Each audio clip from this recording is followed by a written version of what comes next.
Hi, everybody, and welcome to Schellenberger Field. We've got Lynchburg women's soccer coming to you live in the Hill City as they take on Bridgewater, an ODAC toss-up. But first, some of the festivities as we get the day set. Just a beautiful Saturday afternoon, as expected, as we celebrate Senior Day here at Lynchburg. My name's Evan Gates, going to take you through all the action momentarily, but first, we're about to send things over to our PA announcer, Eli Schilling. 5 seniors that will be announced today, and it's just such a special day to commemorate so many of the achievements, the hard days, the good days, and the in-between. That's what it's all about in the collegiate athletic landscape. So we're going to send it over now as we recognize our 5 seniors.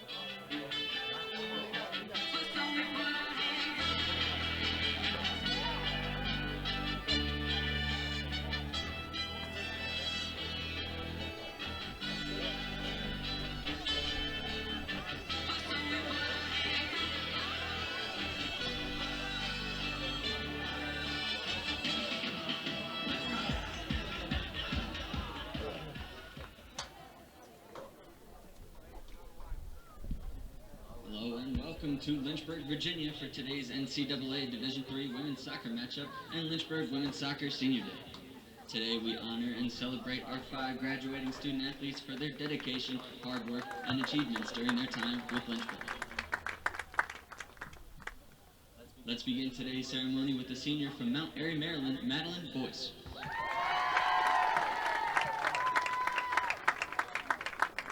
Madeline has spent all 4 years on the Lynchburg women's soccer team. Last year, she was named to the All-ODAC, All-State, and All-Region teams, as well as being tabbed to the ODAC All-Academic squad.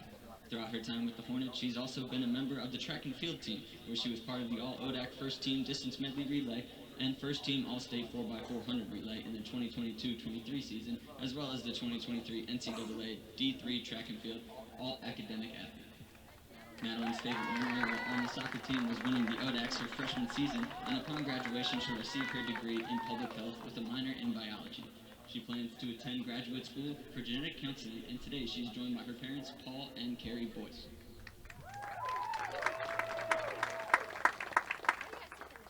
Next, we honor senior from Missouri City, Texas, Devin Roundtree. Devin has been a member of the women's soccer team for all 4 years at Lynchburg. Upon graduation, she will receive her Bachelor's of Science in Nursing, and she plans on using her education to work as a nurse in a pediatric or neonatal intensive care unit. Her favorite memory while on the Lynchburg women's soccer team has been getting to hang out with her teammates, her best friends, every day at practice. Today, she's accompanied by her parents, Jennifer and Brian Roundtree, as well as her brother, Jordan.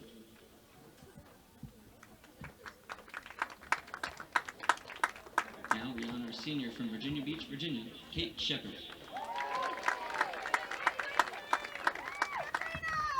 Kate has spent all 4 years here at Lynchburg on the women's soccer team, and upon graduation she'll receive her Bachelor's of Science in Exercise Physiology with a minor in biology. She plans on using her education to become a physician's assistant. Her favorite memory while on the team has been the Halloween practice her junior year and winning ODACs her freshman year. Today she's joined by her parents, Willie and Kim, and her brother, Grant.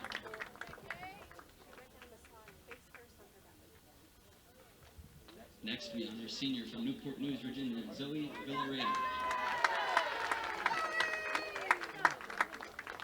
Zoe's been a member of the Lynchburg women's soccer team for all 4 years. Upon graduation, she'll receive her Bachelor's of Science in Environmental Science and Sustainability with a minor in biology. She plans to use her education to work in conservation and management for the National Parks Service.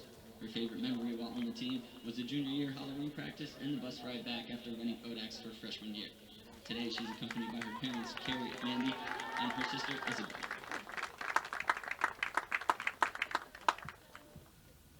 Finally, we honor a senior from Lynchburg, Virginia, Maddie Olson.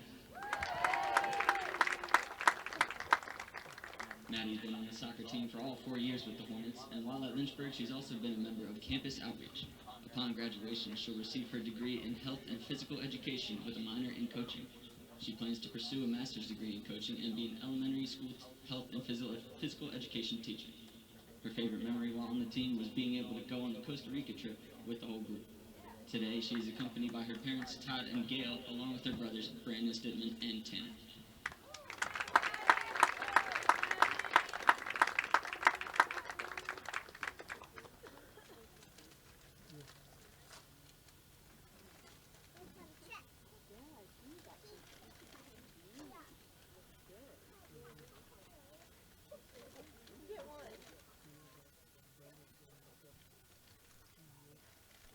There they are, the Senior Day festivities here in the Hill City. 5 seniors, and we're going to see several of them on the field today for Lynchburg. A pivotal ODAC matchup, middle of the table between Bridgewater and the Hornets. We're going to take a quick break. We'll be back momentarily as we get things set for action here in Lynchburg.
It's a chilly Saturday afternoon in October, but we're extending warm greetings to you for another edition of ODAC Women's Soccer on the Lynchburg Hornets Sports Network. A middle-of-the-table toss-up features the Bridgewater Eagles battling the Lynchburg Hornets for Senior Day festivities here on Schellenberger Field.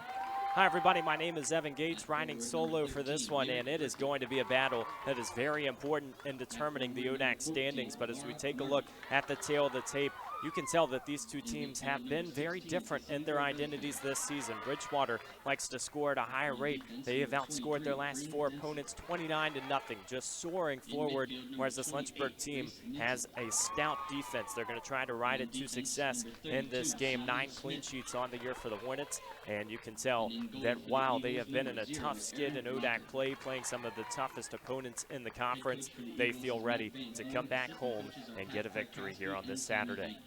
Let's go ahead and take a look at some of the players to watch. For Lynchburg, it's fitting that it's a senior, and it's the senior that's been between the pipes all season. Kate Shepard going to get another start for her senior campaign that has been very solid so far, up and down the charts. You feel like you needed somebody to come in and replace Meredith Bowers with consistency. Shepard has done it this season, a .86 goals against average, at least 4 saves in each of her past 5 starts. So while the Hornets have struggled, they had a 3-game losing skid.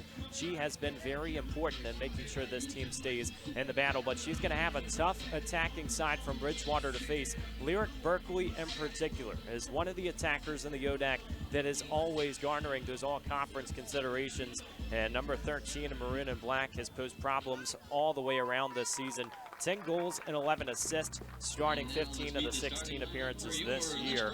And you're looking at some of the record books from Bridgewater that she has continued to eclipse. Needs just 4 points, by the way, to be the all-time points leader in Bridgewater history. So you feel like the attack from Bridgewater paired up with Laura Narby up front is in a very good spot. But the Lynchburg defense is going to be tested once again.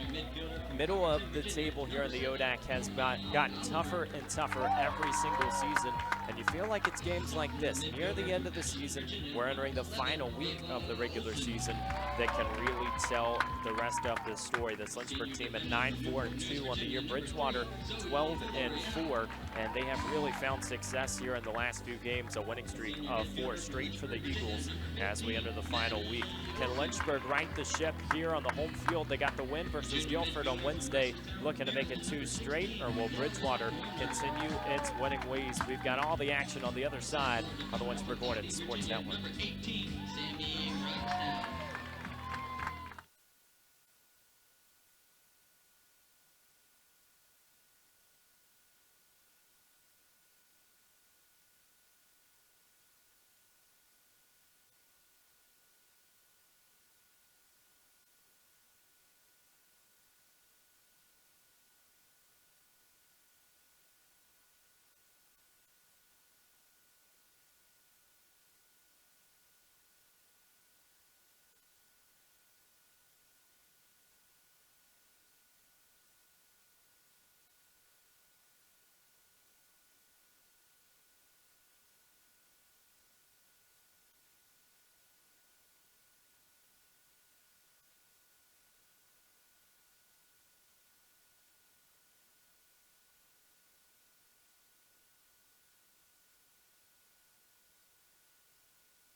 Time for a fresh 90 here in the Hill City. Lynchburg takes on Bridgewater, and it's finally time to get this game underway. But before we do, let's take a look at the ODAC standings as we enter the final week of the regular season. Of course, after this Saturday of action, Washington and Lee untouched at the top 9-0. Lynchburg right now on the 7 line, but expect that to improve if they can get a win this afternoon against Bridgewater and they get a win against Hollins in the final game of conference play. They could improve up to 5th. You see that's where Bridgewater is right now. The Eagles would love to get a win as well and looking at potentially hosting an ODAC tournament game. The top 4 teams get to host that first game, and you feel like, yes, the top 8 teams are on the tournament. These are the 8 that you would see if the tournament started today.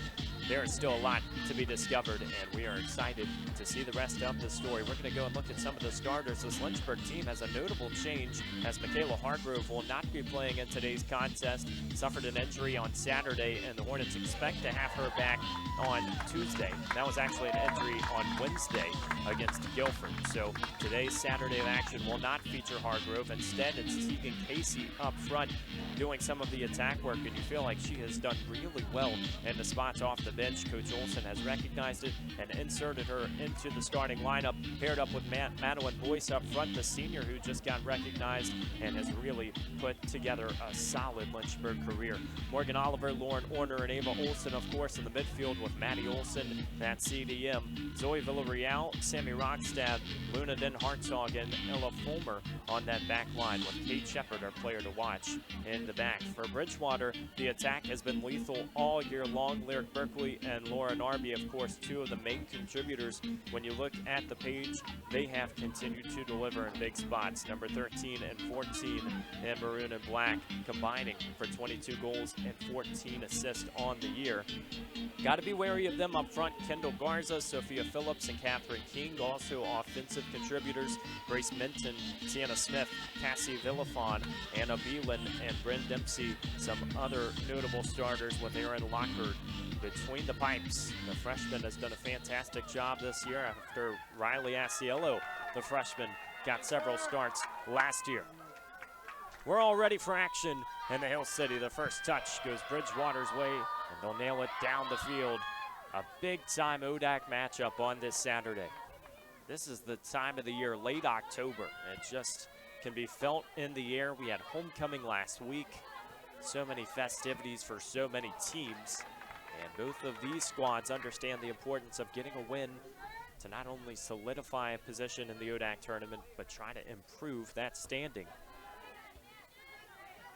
Some headers on the near side. Zoe Villarreal tries to get her foot on it, going towards the near side, and a kick that sends it all the way down the field, except the referee stops play first. The Hornets have a throw. This is a series that has largely favored Lynchburg. 23 wins to just 4 defeats, 3 draws since 1999. And of course, last year, Bridgewater season ended on this field, a 1-0 defeat. Lynchburg gets the win in the ODAC quarterfinals. Liliana Irigoyen had the difference maker, a 3rd-minute strike that sent Lynchburg to the semifinals. Look at Lyric Berkeley's speed on the near side. She gets a touch, but it rolls over the line. Already testing the freshman Ella Fulmer. Doesn't take long to understand why Berkeley's one of the top players in the conference. She has continued to get better and better in her Bridgewater career. Never guaranteed the numbers at this stage as a senior. So many changes within a program. She has handled everything well. Bridgewater goes all the way to the other side of the field looking to reverse. For Berkeley, 10 goals, 11 assists on the year. 2-time first-team All-ODAC selection. 10 or more goals in 3 of her 4 seasons at Bridgewater. That just shows the level of play you're getting from number 13. Trouble for Bridgewater as Lynchburg tries to advance. Oliver on the far side gets a foot on it, but the Eagles can advance, and here is Berkeley. Maintains possession, sends the ball all the way forward, and speed on the wing for the Eagles. Here's the pass inside. Narby on the doorstep converts the first goal. Didn't take long for the Eagles to strike. two main characters combining to put a 1 on the scoreboard.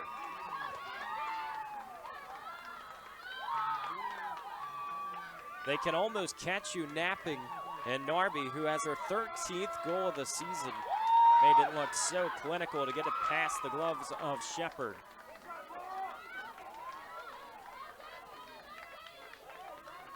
Oddly reminiscent of last year's ODAC quarterfinal where Lynchburg struck in the 3rd minute. Bridgewater gives them a taste of their own medicine, and the Hornets have to play down a goal. Plenty of time, but once again, that connection. Look at the speed out wide to thread it through to Laura Narby.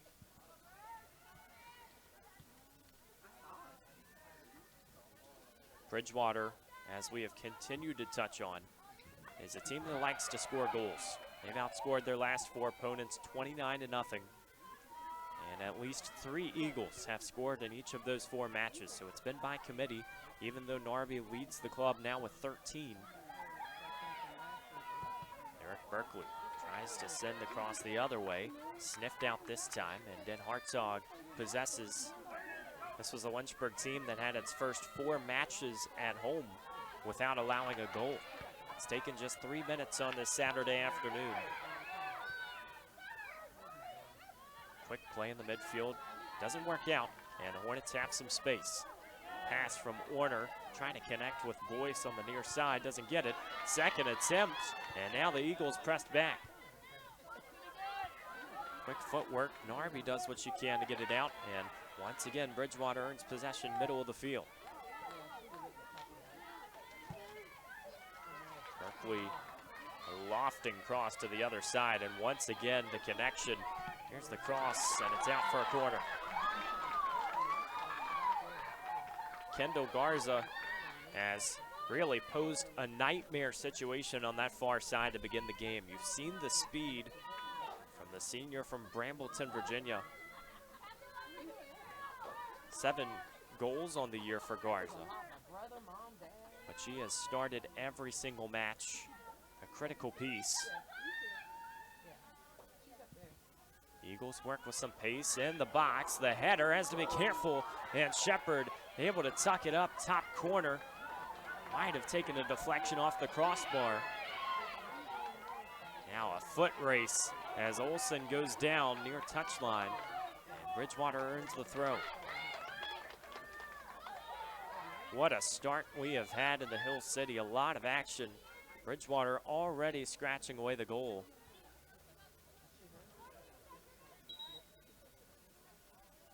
Narby down on the near side. It didn't look like it was contact either.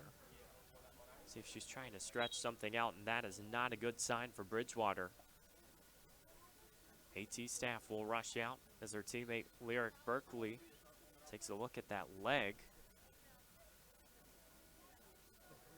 So hard to judge from our vantage point. When you see some of those plays, you can never tell if it's just a cramp, if it's something worse.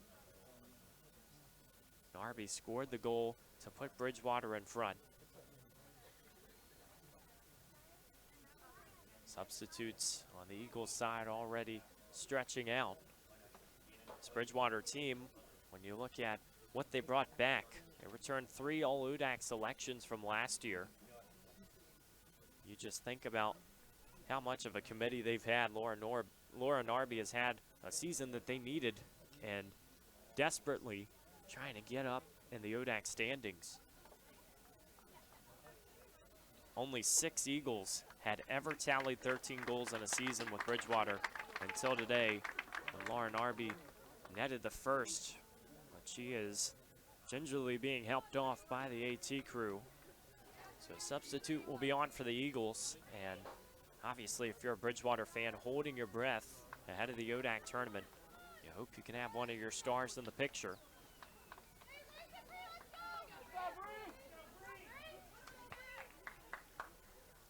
So we will play on here in the Hill City. Substitute is number 10, Brianna Curro, sophomore from Carrollton, Virginia.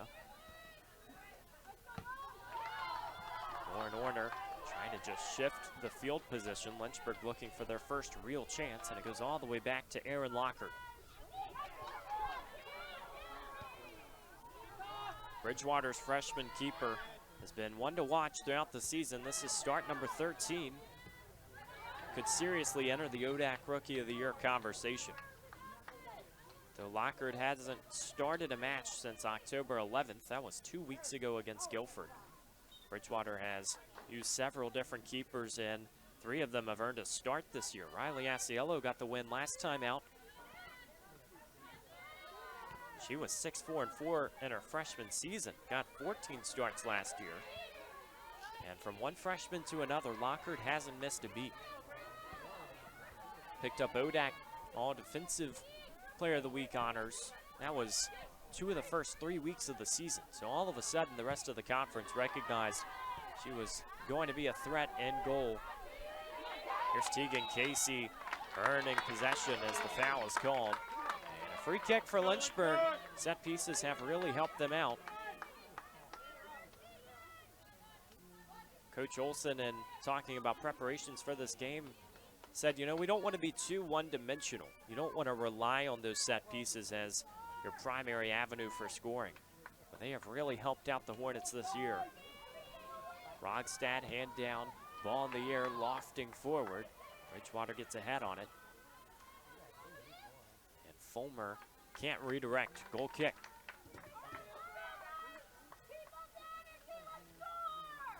Five ODAC games today, several of which are starting at 1 o'clock, same time as this one, so we'll keep our eyes peeled. Perhaps the most impactful for ODAC standings other than this one will be Virginia Wesleyan at Roanoke, a 3 o'clock start time. That's number 2 against number 6 in the current conference standings. Virginia Wesleyan, perennially a team that likes to make a run in the ODAC tournament, trying to get back to the NCAA landscape. Oliver pressed out wide, took a late deflection. We'll see what the referee says. And it looks like it's going to be a Lynchburg corner. Or perhaps a throw. It's way wide of the flag. The signal at first looked like he was pointing towards the flag. We play on, tucked away. Hornets trying to get separation. Going to use a quick throw to get in the mix, and somehow stays in bounds. Second chance, isolation. Here's the cross, lofting over Lockhart. Boyce right in front. This ball game is tied.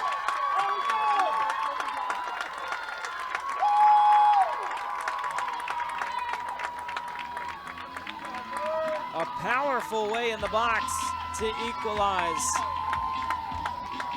Right in the breadbasket, and Lockhart had to leap just to get back into position. And Madeline Boyce on senior day converts another goal, her second of the season, to knot this game up at 1.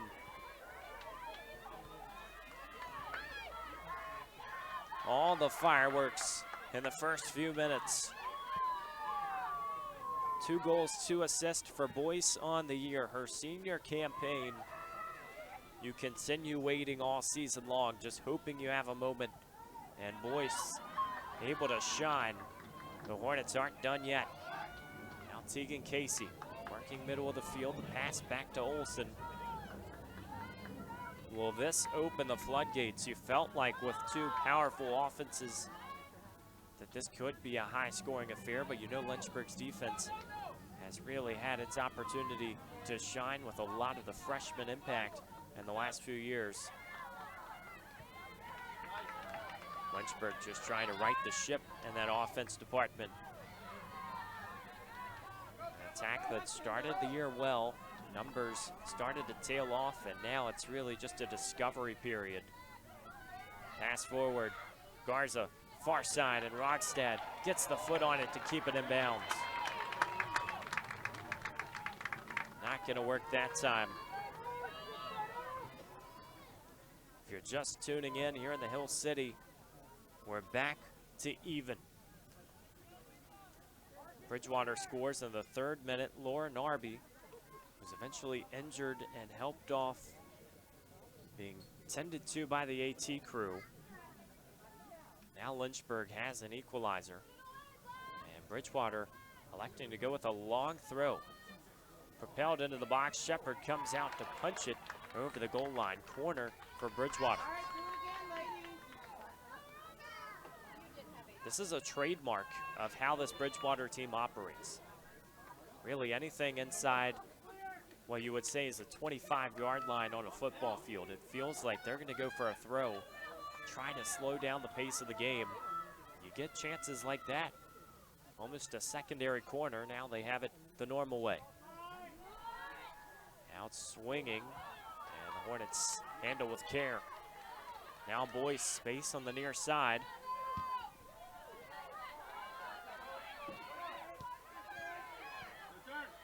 Really difficult to tell if either team has momentum at this stage.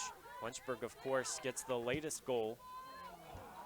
But it does feel like both teams are firing in either direction. Coach Olson had said it's almost ironic that the Guilford game ended the 3-game losing streak because Lynchburg didn't really play their best game. In fact, he thought it was one of the worst performances of the season. So for the Hornets to get that 2-0 victory, they relied heavily on their newcomers. Michaela Hargrove got the first goal, and Grace Gaskins had one of the highlight plays for the season. It looked to be a 25-yard strike from outside the box, and it was a ball that just bounced perfectly to hit the right part of her foot and able to find a way to get it past the keeper. Gotta see it to believe it, and this Lynchburg team understands that they are in this fight now, but the offense is going to be the biggest question mark as we head into the conference tournament. Finishing has really been the big key and a big emphasis from this coaching staff. So to see it being tucked away early in this game, Madeline Boyce right in the middle of the scrum to net her second goal of the season. You feel like something is going right. Bridgewater starting to earn more and more possession. They have another long throw. Berkeley on the far side. Inserts and a header for a momentary clearance. Second chance over the goal line.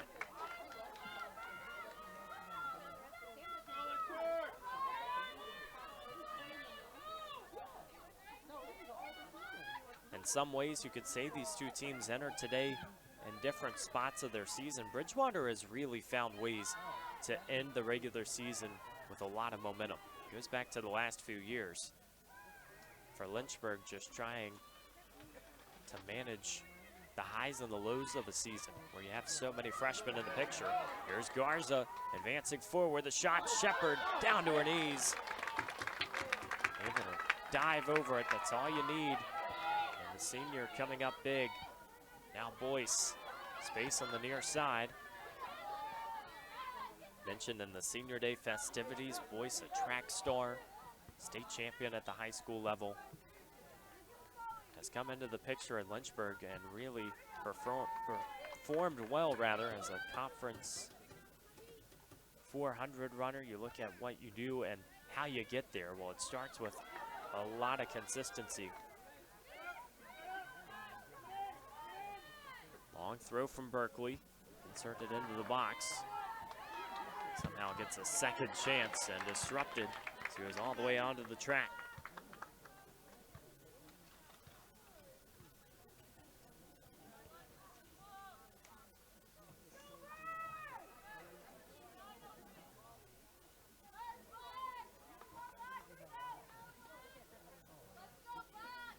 Once again, a long throw from Berkeley.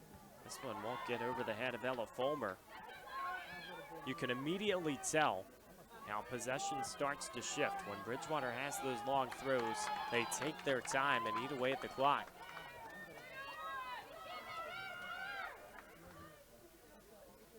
For Coach Mike Van Horn, in his 18th season, a lot of experience. You do wonder what the next few years look like when you lose Lyric Berkeley. Is that throw still available? Do you have a player who fits the bill to be able to go out that wide? Villarreal gets the deflection. Goal kick for Kate Shepard.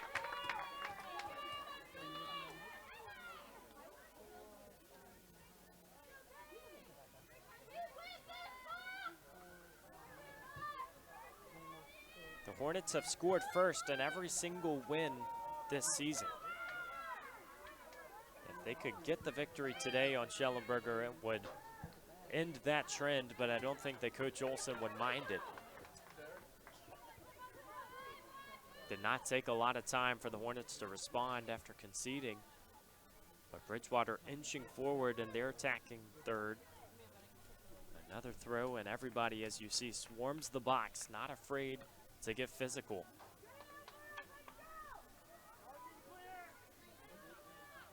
Under 30 minutes to play in the first half, 1-1 score.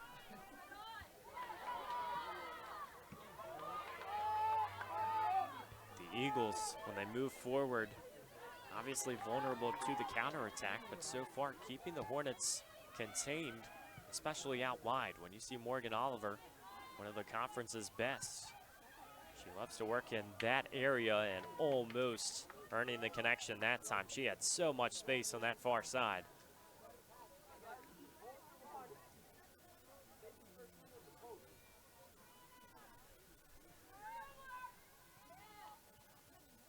Throw to Garza. Now the cross intended for Berkeley.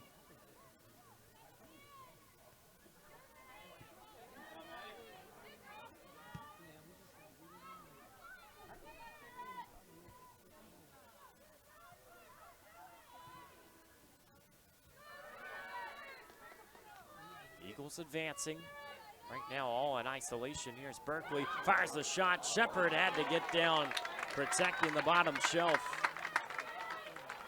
That was not a bad attempt. Lyric Berkeley thought she had put Bridgewater in front.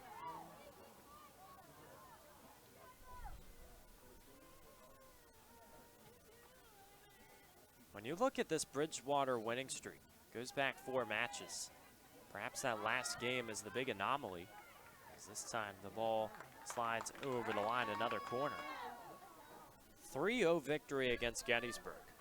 But you wouldn't tell if you looked at the stat sheet from that game. Bridgewater is outshot 17-8. Riley Asiello had to make 8 saves in that winning effort. And it was tied at 0-0 at the half. Makes it even crazier as Bridgewater only had 3 shots on frame. So all 3 shots, they were inside the rectangle, found the back of the net. Just very efficient offense that day. Here's the corner in the box. Shepard got her glove on it. Another great save from the senior. Acrobatic to reach out wide. How many more opportunities can you afford to give the Eagles? Second set incoming. Looping over the far side and out the back door. Here's Fulmer trying to advance, and Bridgewater's back line has had a pretty benign afternoon so far. They did concede that 1 goal. Shouldn't say all is well, but you do feel like the ball has been in Bridgewater's attacking area for the majority of the game. Olsen can't go forward. This time, inching closer to the goal. Shepard leaves her line and dives on it. Brianna Currow was in the area code and just kept moving forward. But finally, Lynchburg puts a stop to the attack.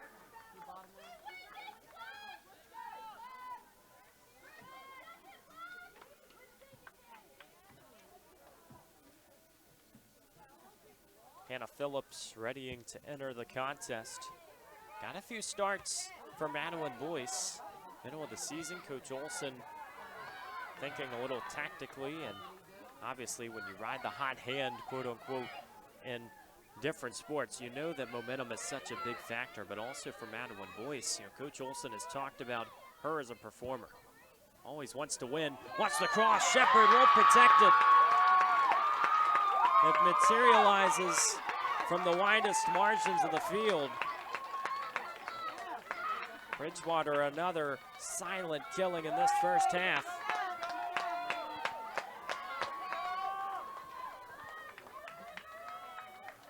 Watch the way that the cross enters the box. It doesn't take a lot of time. And the Hornets all of a sudden have another deficit. Here's a second look. Files through, and Shepherd can't do much about that one. Another on the doorstep. Kendall Garza picks up the goal, her 8th of the season. Already talked about the problems that she poses. Are we in store for a shootout? Now Lynchburg goes the other way. Very uncharacteristic of what we have seen on Schellenberger Field. A lot of these games early in the season, didn't see any score in the first half. A long wait for the Hornets to try and get back. They ultimately think about the ODAC tournament. And even if this Hornets team is not playing at home, if they're seeds 5 through 8, there hasn't been a huge advantage here on Schellenberger this year if you look at the numbers. Long cross, Locker diving out and makes it look routine.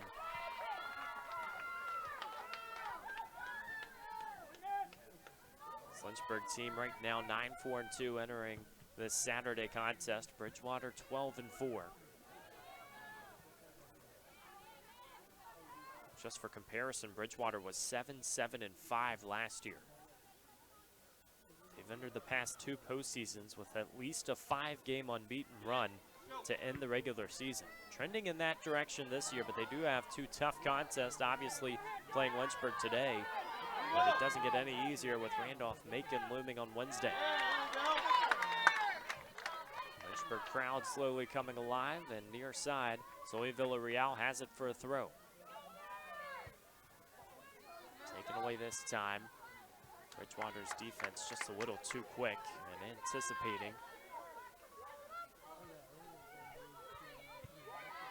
Hornets have just 2 shots. They scored 1 goal, but Bridgewater has 2 tallies, both of them assisted.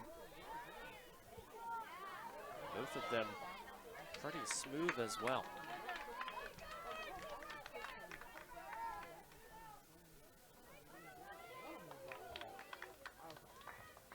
So far, one would have to think that Kendall Garza has been the player to watch for Bridgewater. 1 goal and 1 assist, and out wide, posing a lot of speed.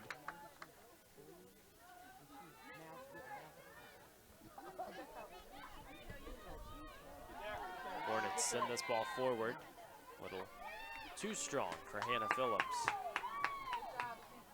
Phillips went down and looked like she injured that ankle, holding onto her foot as she went down at the goal line.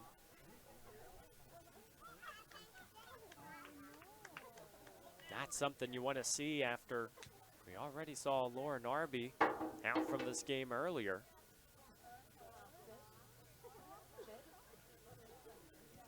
So a chance both 14s have been down in this contest. And you hope for the best for Hannah Phillips. We'll take a quick break on LHSN. We'll be back on the other side. 2-1, Bridgewater.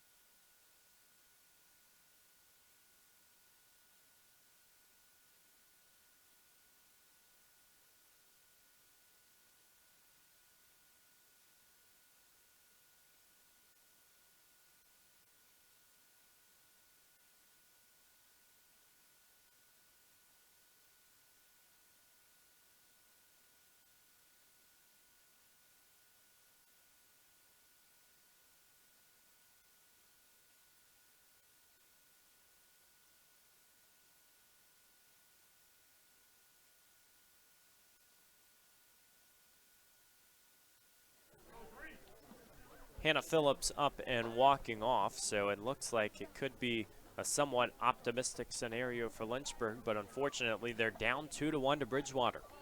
Over 23 minutes to play in this first half. It has been a grinded out game so far. Hard to believe that we're only halfway through this first 45 minutes. And we've seen 3 goals thus far. The Eagles getting goals from Kendall Garza and Lauren Arby. And Madeline Boyce had the one on the board for the Hornets. Back and forth we go. Morgan Oliver now out wide to Riley Wampler. Fires and loops, but over the crossbar.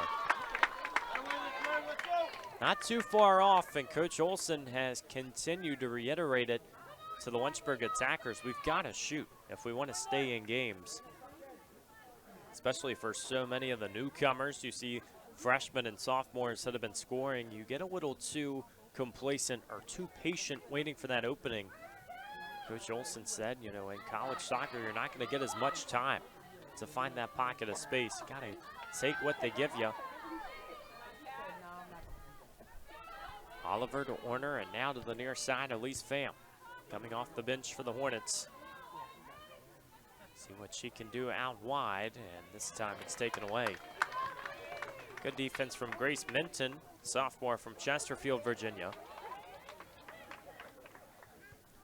Throw goes close, but Tegan Casey can't keep it over the line.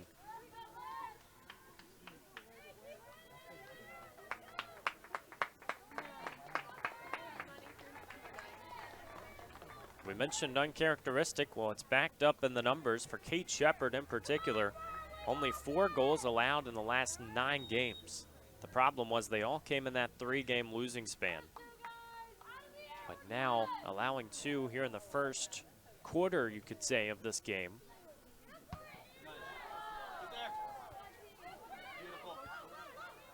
Hard to put all the credit on Shepard, though. Didn't have much space. Beautiful ball from Tegan Casey. Staying in the area code, but take it away. Morgan Oliver would have had a golden opportunity. Now Bridgewater off to the races on the other side. Going to be a close call, but Shepard gets off her line just in time. Let the race begin. Rogstad far side. Now sending it to Morgan Oliver, another speedster. Hornets like to overload that side, and the connection that we've seen all season long. When Morgan Oliver is playing well in isolation, she is very hard to stop. The problem is the rest of the conference has recognized it as well.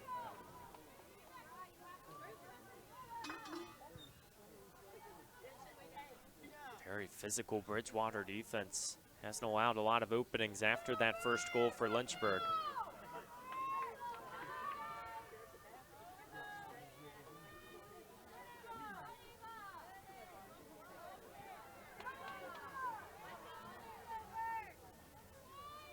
Here is Oliver, long shot, but way over the goal.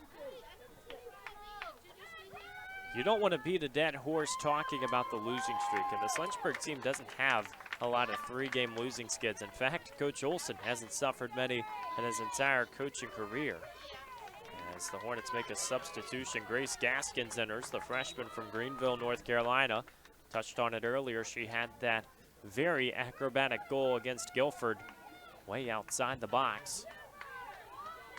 But when you look at this losing streak and you understand what Lynchburg is trying to go up against, I mean, this was a team that heading into that stretch was dominating opponents, outscored opponents 16-0 in their first 4 ODAC games. So lose 3 consecutive. Looking at the middle of the table, it's something that Lynchburg hasn't experienced in quite some time. A win here would go a long ways, but first you got to equalize. Ball forward. Gaskins was striding forward. Now the Eagles operating on the near side. Quick passes. Villarreal goes down, but better recovery from Ava Olson.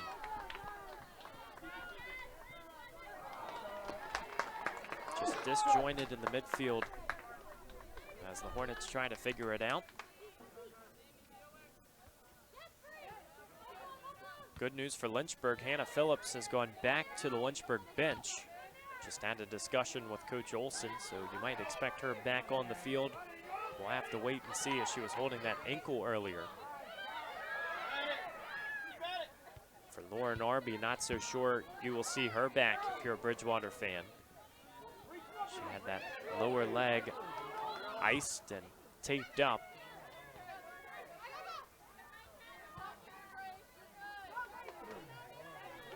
Warner can't redirect it to the green side of the turf. Bridgewater throw. North of 18 minutes left in the first half.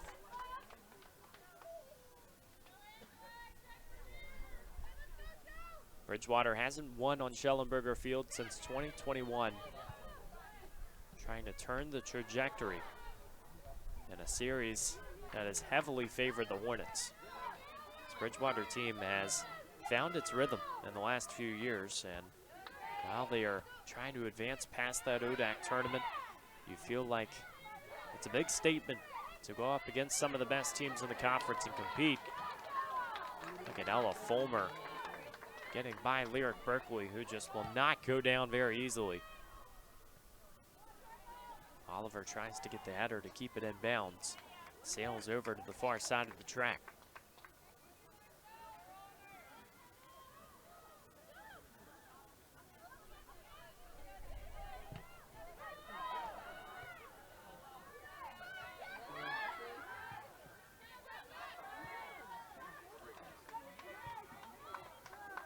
Olsen back to Rogstad.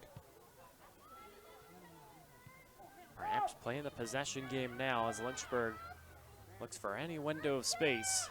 Kate Shepard sends it into the Saturday afternoon sky. I'll tell you, Grace Gaskins on this near side, when you look at the goals that she has scored, you feel like she is going to be a big option for this attack in years to come. And that's been the biggest question mark, as we've said. Lynchburg finding those finishers, players who are always in the lineup. Of course, Michaela Hargrove, who is out for today's game, has been a big reason why the Hornets have found success this year. So Wampler goes down to the turf, doing everything possible to corral the ball.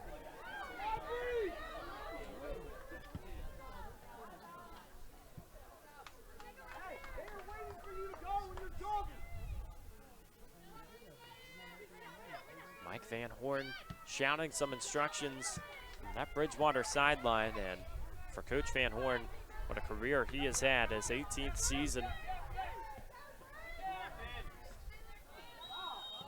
He's earned 10 or more wins in 9 of his last 10 seasons.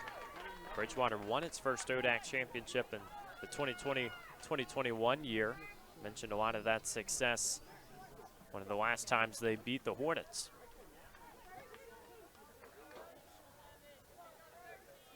That was really just the first destination for where this team is trying to head, and as a 3-time ODAC Coach of the Year, Coach Van Horn understands what it takes to get to that level. This year, currently a conference dominated by Washington and Lee. No other way to write that narrative, a team that's only allowed 1 ODAC goal. That was against Shenandoah earlier in the year.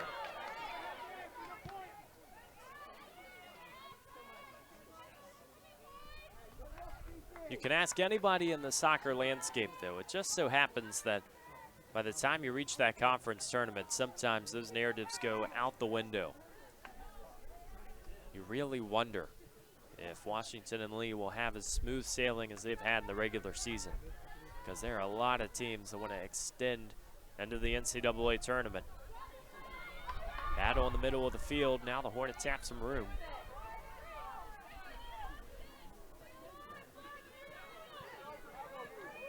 Fulmer sends it to Villarreal, and past the first option all the way to Elise Pham.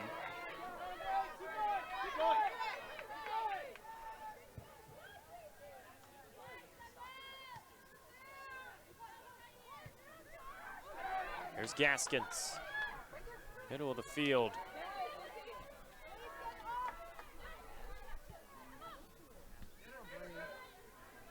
Just watch the shuffling from this Bridgewater defense. They're not afraid to give up that first pass, but they are swarming the ball.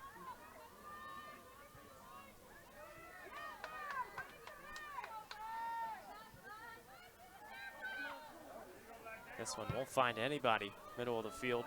Curro takes over. Now all the way out for Sammy Rogstad to handle, and the Eagles will have a throw.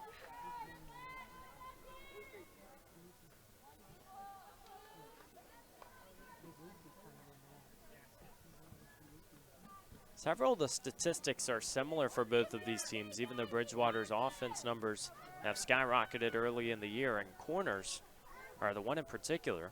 Both teams averaging just under 6 a game. Today, though, they have favored the Eagles. 4 of them. Got to be careful now.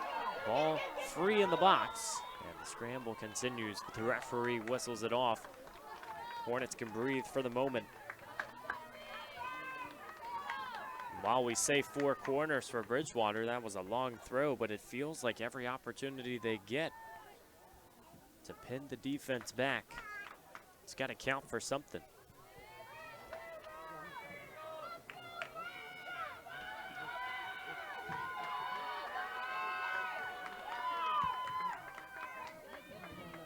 Shepard searching for Wampler.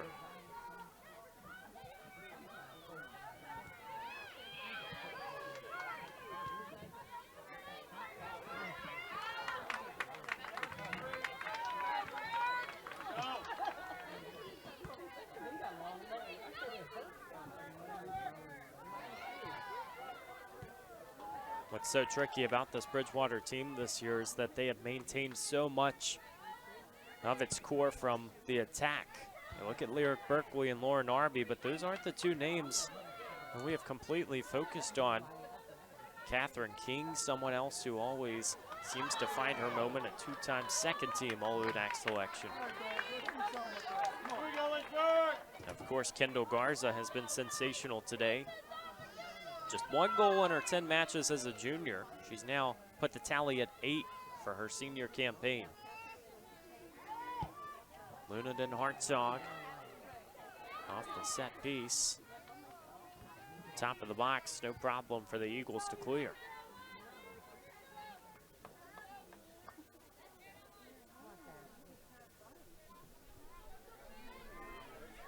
Gaskin's gonna try to fire outside the 18 again. She might, it's low, and out to get it is Lockard.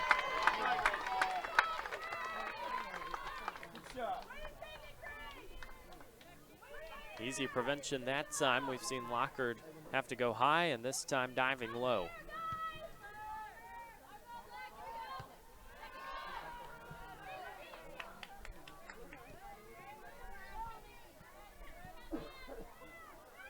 Hornets want to have a little bit of a resurgence from their bench before some of these starters go in for the second half. And you're seeing some opportunities with Grace Gaskins and Elise Pham up front.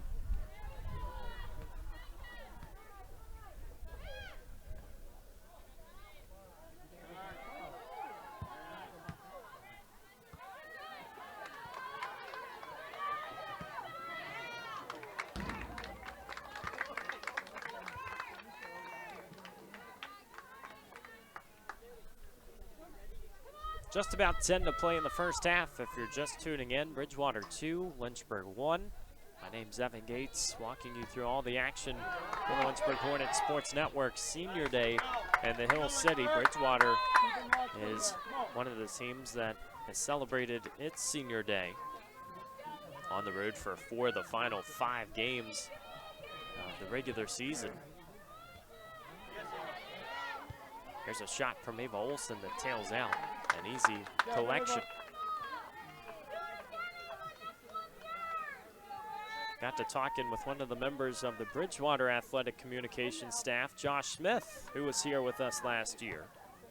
Josh doing amazing work as always, but he had an interesting story about Bridgewater's Senior Day against Sweetbriar. This is a Bridgewater team that plays on grass typically. They have its own soccer facility. Team uses that throughout the season. Well, they played that game at the football field at Bridgewater. So turf, and they handled that game easily, but you just wonder sometimes changing up the surface, having to go play on turf again against Lynchburg. As most games throughout Division III soccer are played in facilities like this, where it's multi-purpose. You're seeing more and more teams go to grass and have a soccer-specific facility.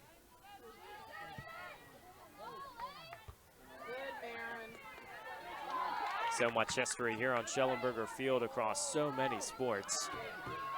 This Lynchburg team wants to write a new chapter in the book, but this year, the ODAC tournament, it looks more and more like it'll have to happen on the road. Last couple of years, It's been a similar setting for the postseason. Lynchburg has hosted the quarterfinal and semifinal rounds here in the Hill City, losing in those ODAC semifinals. As a trio of substitutions come in.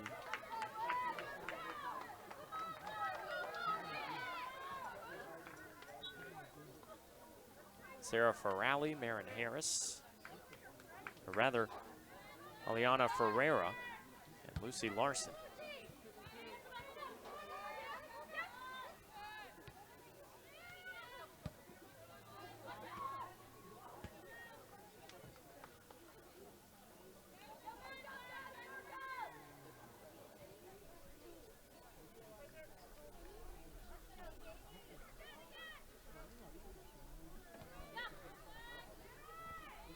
Throw down the near side, Zoe Villarreal gets a foot on it.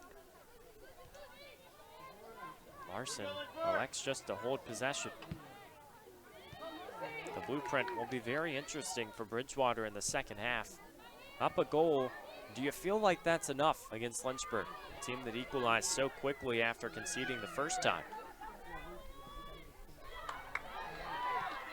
Nifty move to get past Ella Fulmer and a better slide tackle. Battle on the near side, and Lynchburg earns the foul. The freshman demonstrating that discipline, that's what you need. You could tell she was a little fired up as Ferrali tried to move past. Slide tackles perhaps the toughest part of the game to execute, and that one was to perfection. Den Hartzog will send it forward. Lofted near side for Gaskins, who couldn't control, but a throw for the Hornets.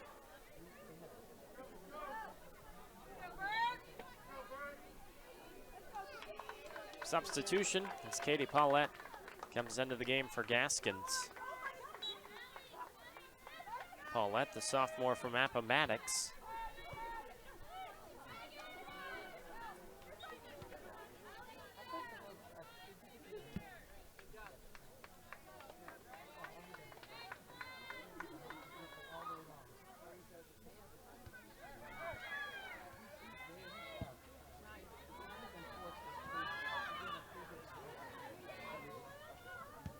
Lynchburg has lost by a single tally in 3 of the 4 losses this year. And you just feel like in these close battles, they emulate the ODAC tournament so well because you're playing 90 minutes. You got to get to the finish line. This Hornets team up against a big test, especially if the scoreline rests at 2-1 as we enter the halftime break. Lots of running in this first half as well. Bridgewater on the sides. You think about Sammy Rogstad, who has done so much work to prevent all of those attacks on that far side of the field.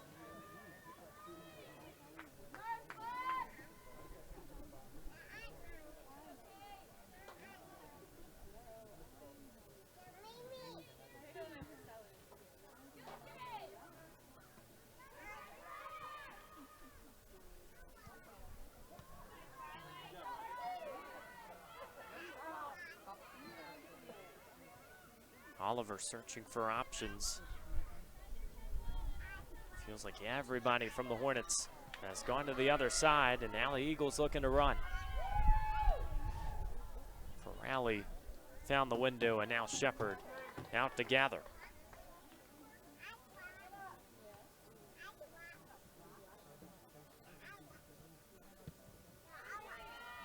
Bridgewater averaging just under 10 points per game, 9.94. That's good for 14th in Division III. Of course, that combines your goals and assists. This team has found assists at a high rate. They have 2 today. On the season, they were at 35. Characteristics of good teams, they find ways to connect. And Bridgewater's offense is suited up for that. The speed on the wings, they cross well, and they definitely have the strikers to find the back of the net. Got to be careful now. There was space up front for Ferrali.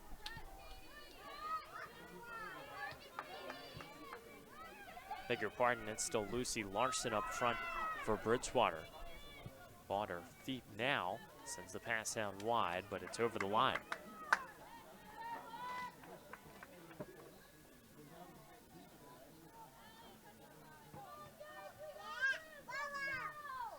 Two very different games for Bridgewater, leading both. That Gettysburg 3-0 victory we talked about. They didn't have a shot until the 25th minute. They found a goal in the third today. Chance for another cross. It stays low to the ground, and Den Hartzog doesn't have a problem. Can the Hornets create a counterattack situation? Elise Pham looking all around, goes forward to Paulette. Weaving in and out.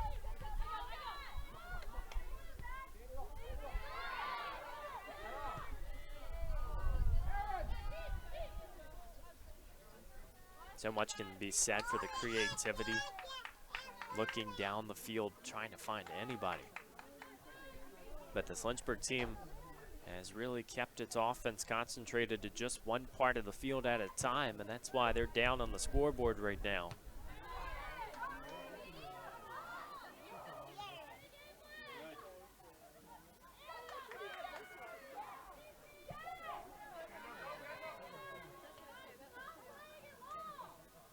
Under 2 minutes to play in the first half.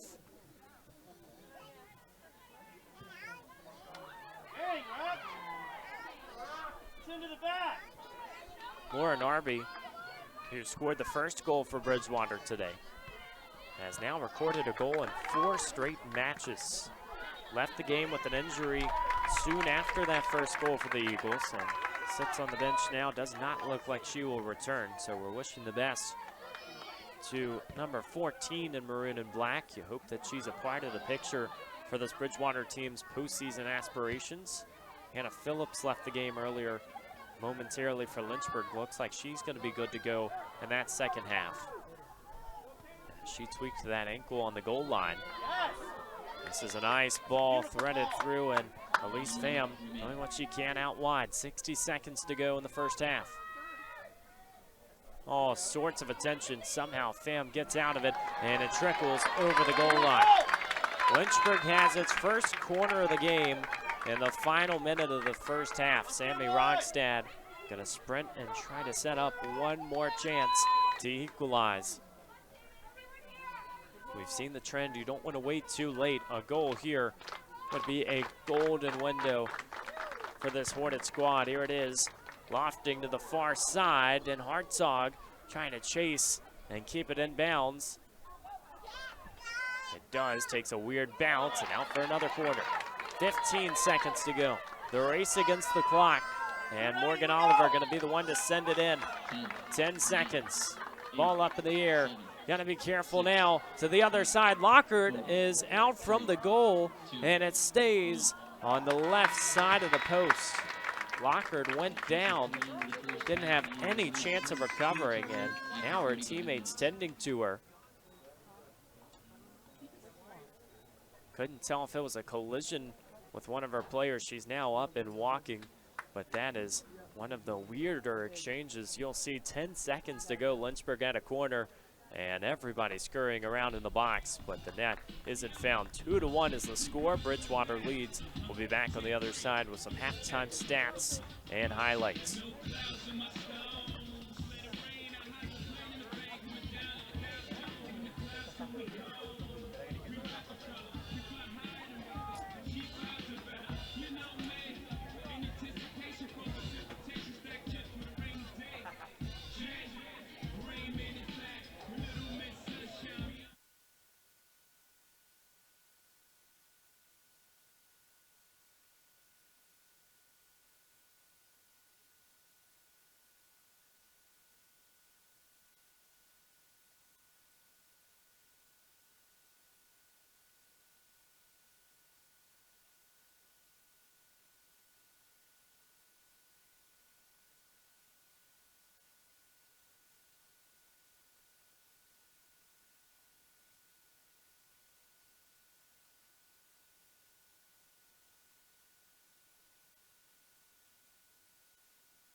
Second half is upon us here in the Hill City through 45 minutes. Bridgewater leads Lynchburg 2-1, and we're going to take a look at some of the halftime stats.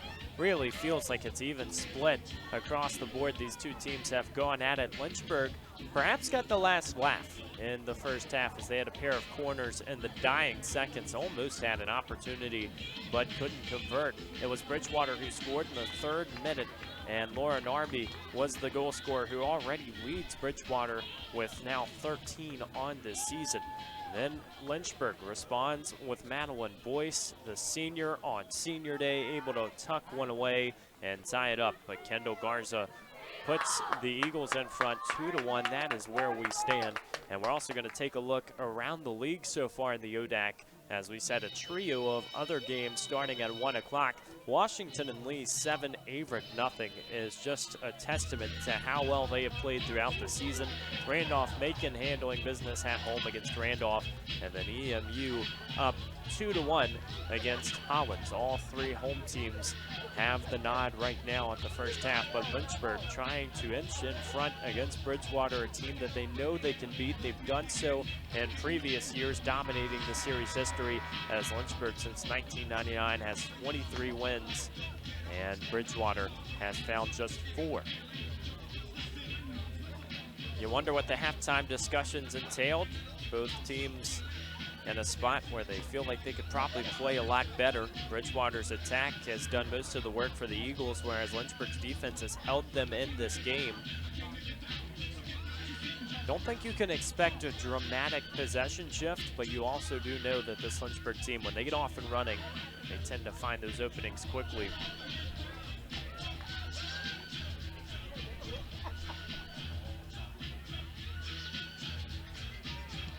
Injury updates from that first half. Lauren Arby left the game for Bridgewater just minutes after scoring that goal.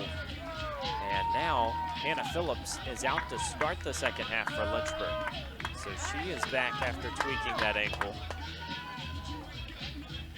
Hornets electing to go with a little bit of speed on the sides. Once again, Phillips on the far side, and Morgan Oliver lining up by the near touchline. The Hornets are ready to get off and running to start the second 45 minutes as Elise Pham readies for the first tap, and we're underway.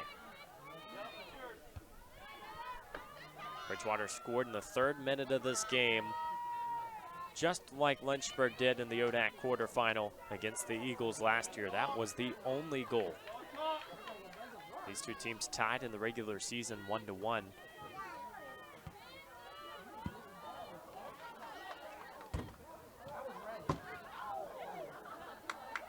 Ball went all the way up to the box, took a ricochet off the seats, and ended up in the hands of Sejal Wellington as Lynchburg maintains possession on the near side.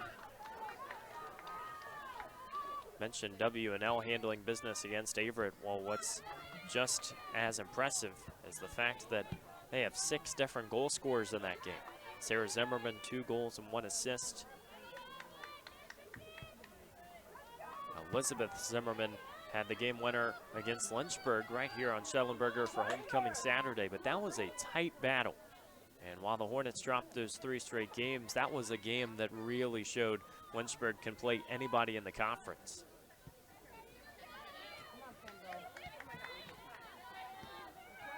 Has to give you hope if you're Coach Olson that you're still in this game, as the pass is a little too late from Morgan Oliver, now going back to get there. The deflection ricochets Bridgewater's way. It's impressive hustle, and that is always an emphasis for coaches of any sport. You want to make sure you're going 110%. And in the final minutes of this game, Lynchburg is going to be tested because this is just the start of a very busy stretch. The Hornets have Tuesday and Thursday games to wrap up the regular season. Mary Washington here on Schellenberger on Tuesday. Hollins on the road on Thursday, and then you start the ODAC tournament. So you might be playing 4 games in 8 days, which for a soccer landscape where you traditionally play twice a week, that is a lot on the legs. Asked Coach Olson earlier in the week, does that change any of the blueprint ahead of those games? And he said, well, you know, it's still about battling, still figuring things out, and You know, at the time, that's a big strength of schedule game. As here's the cross, goes over. It took a deflection off one of the Hornets. That looked like it was going to be tucked away for the equalizer. Might have to take a second look. Lauren Orner was right there. Had to go up and make sure she didn't hit the post either. All sorts of factors creeping in. That was maybe one of the most awkward exchanges you're going to see all year. Here's a second look. Went up. Phillips just narrowly hitting the outside. We'll look no further to see the contributions of Hannah Phillips and why she's in the lineup to begin the second half as Sammy Rogstad earns a set piece. Of course, though, as we look towards next week, non-conference affair, and then Holland's the final ODAC game. The Hornets would like to get 6 points out of these 2 ODAC affairs. Some business to handle now as Den Hartzog weaves it in. Lockard goes back and gathers. Bridgewater ready to go the other way. And Aaron Lockard had a little bit of a scare in the final seconds of the first half. Went to retrieve a corner. Couldn't tell if it was a collision with a teammate or if it was just going down on her own footing. Went down and she was so far off the line that if Lynchburg had a shot, they perhaps could have equalized. Here's Hannah Phillips again. Speed down the near side, the cross, and Lockard able to get the line drive right back in her direction. Positive play so far from the Hornets here in the first 5 minutes. You can already tell it feels like a little bit of a demeanor shift. To earn possession in the first few minutes of a half is so crucial. Try and pin the defenders back and just keep the trend going. That's a late slide tackle. Morgan Oliver doing everything she can. Bridgewater takes over.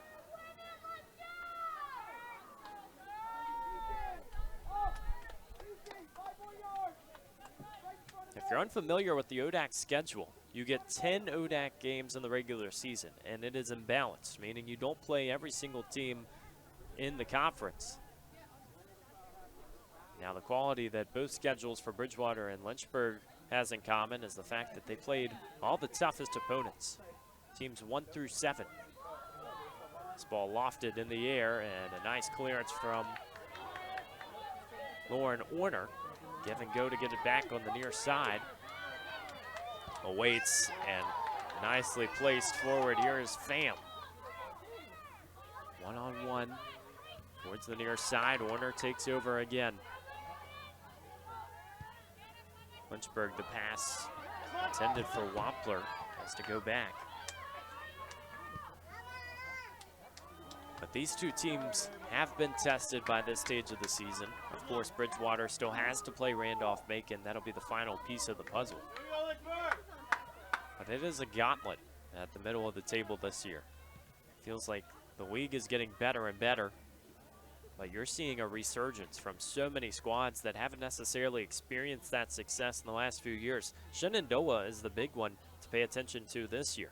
Took the biggest leap in the ODAC standings. They finished 6th back in 2024. They currently occupy 2nd. Got a win yesterday as they toppled Guilford 2-1. They have 21 points heading into the final game of the season in conference play.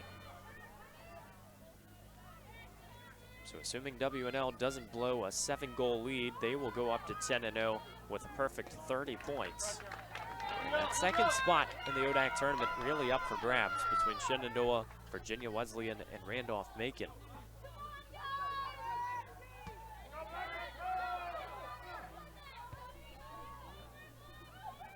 Pass sneaks forward, but Villarreal lets it go. Here's Berkeley going to the left side and tucked it in. Star performers with a way out strike.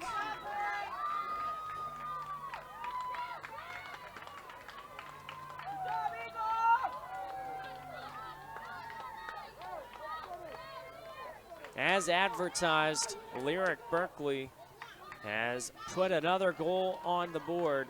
Bridgewater now up a brace.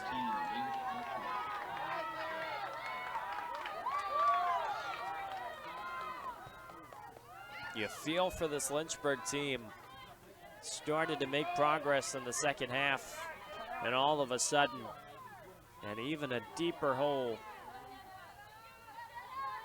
Phillips can't get there near side, and out for a goal kick.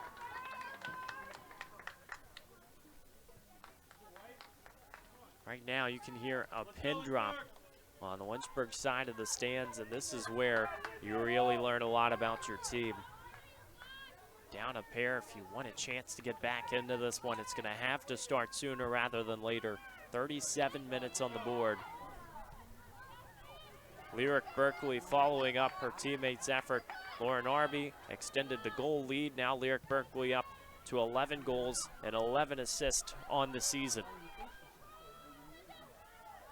Hornets inching forward, ready for the cross, nifty move. Tucks right to the middle of the box. Phillips whiffed, second chance from Warner, and it's denied. How close can the Hornets get without earning the score? Keep working, White. Once again, a resilient bunch right after the goal is scored on the other side of the field. Lauren Warner is going to want that one back. Hannah Phillips couldn't get a clean foot on it.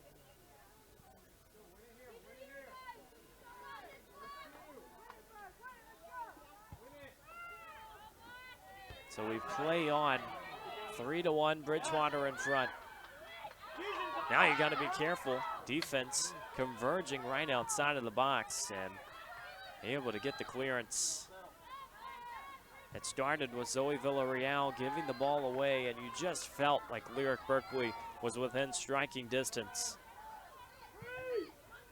Here's a long shot, no problem.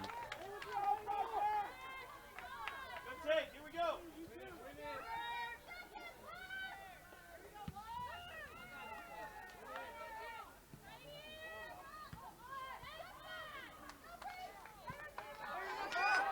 Another ball placed forward. Chance for Garza to get in. The shot curls to the side netting. When it rains, it pours, and Bridgewater puts a 4 on the board.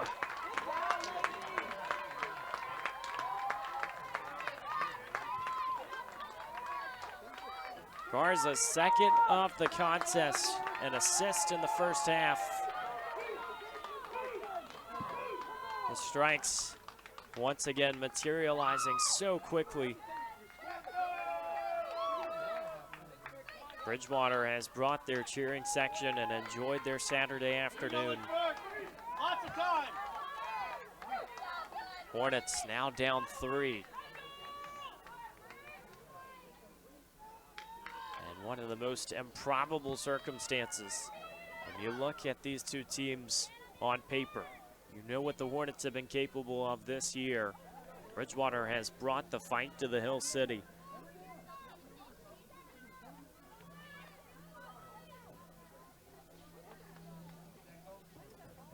Fully in the driver's seat for their first win on Schellenberger Field since 2021. Of course, we mentioned that this series favors Lynchburg, but it's particularly in seasons like this where both teams are knotted up at the middle of the table. It somehow feels like Lynchburg inches forward in these contests. It hasn't happened today, and a big credit to Bridgewater's attack. Lynchburg maybe looking to reverse the field. Fulmer out to Villarreal. It was 2-1 going into the second half. Bridgewater adds a pair. There's the cross that Lockard collects with no problem.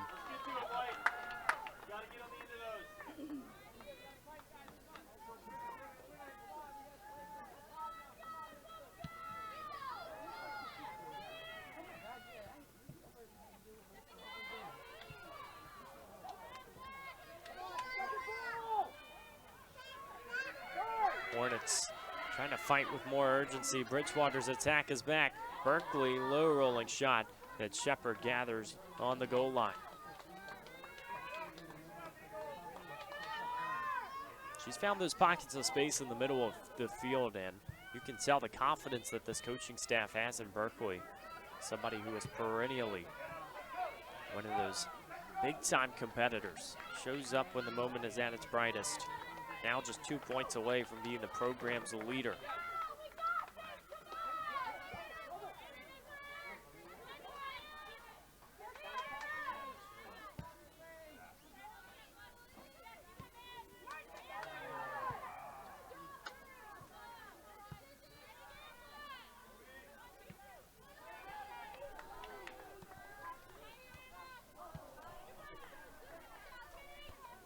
Pressure on White. Here we go, Lynchburg. We've credited the Eagles' offense so far today, but their defense also holding firm when Lynchburg has tried to find any spot to move forward, and it's been reflected in the ODAC Defensive Player of the Week honors. Only 3 teams have been awarded that. As hold that thought, Fulmer can't get the clearance right in front of the goal. Shepard has to be careful, and the Hornets a goal line stand this time. Berkeley redirects, long shot, and a touch to the right.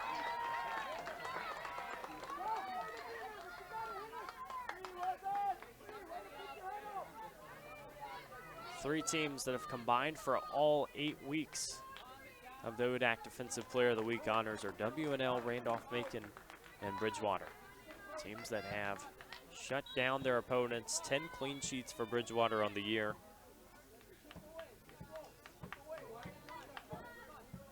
It has been their day to shine on Schellenberger and Lynchburg. If they want to start the comeback effort, we know that they have found ways to put goals together in a hurry.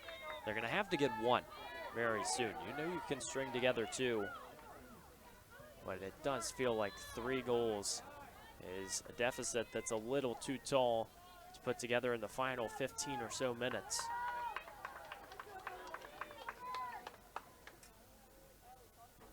Throw from Berkeley. Spiraling into the box. Hustle from Den Hartzog to just try and keep Kendall Garza away. Lynchburg earns the throw, but in not a very favorable position. Tucked all the way in their defensive third.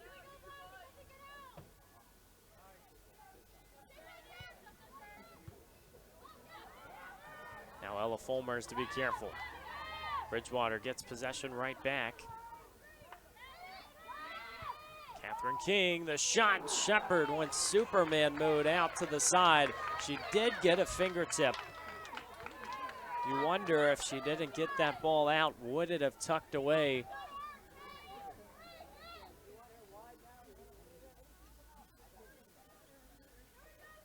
Eagles march to the corner again. No Michaela Hargrove for Lynchburg. As we said earlier in the broadcast, expecting her back next week, but you wonder how much of an impact having one of your starting attackers out of the mix. As opposed to this game, the Hornets have several players that are capable of being in that position. It just feels like by committee. Bridgewater has been a step ahead.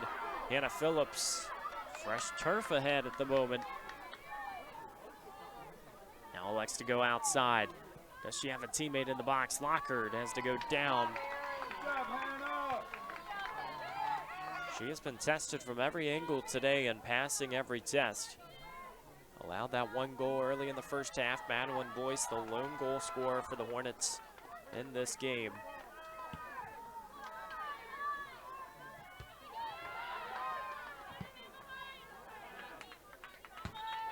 Clearance and some more substitutions. Ellie Goldberg will step in for the Hornets. Someone we hadn't talked about yet today, a sophomore from Suffolk, Virginia. 6 appearances in her freshman season.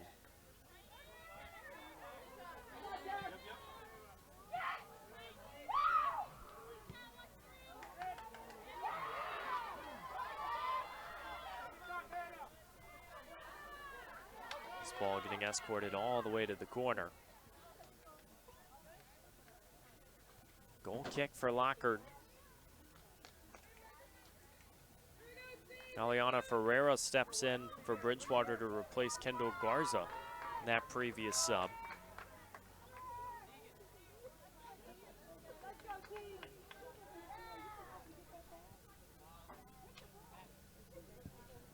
A story that's been so special this season for Coach Todd Olson, as we've talked about Senior Day and all the festivities, is the fact that Maddie Olson is in her senior season here in the Hill City.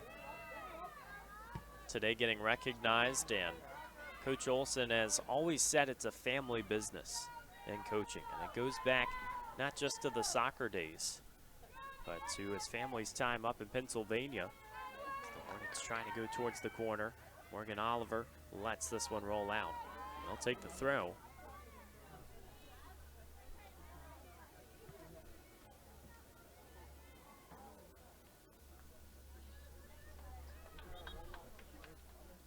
Back in the day, Coach Olson and his father, the entire family, they ran a gymnastics school. It was up at IUP, Pittsburgh native. As two of the seniors come back, Madeline Boyce and Maddie Olson, along with Tegan Casey. And Coach Olson has said, you know, one of the biggest gifts about being a coach is the fact that you get 2 hours every single day to be with your family. Of course, Tanner, his son's on the staff, Maddie playing on the field. And it's always really been a local affair, as Maddie went to EC Glass High School right down the road. And so this opportunity is not one that he takes for granted. And you look at so many coaches in the sports landscape, you want to be near your sons and daughters, but especially after practices during high school. See a lot of your kids come home, they're just ready to go do homework and go to bed. So to be out on the field when you're getting to collaborate in such a special atmosphere, as Warner can't tuck this shot on frame. And for years, Coach Olson has been helping his family do what they do best, going out to compete and win soccer matches.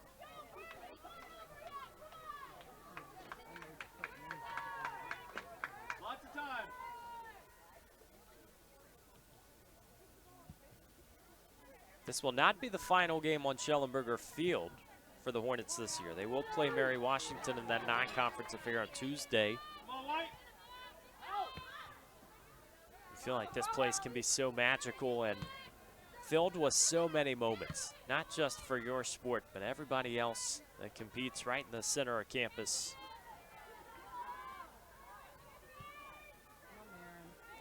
Corner far side, here's Morgan Oliver.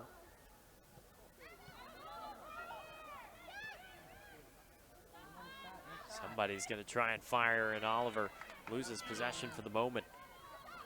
Defense pressing forward. Here's Ava Olson.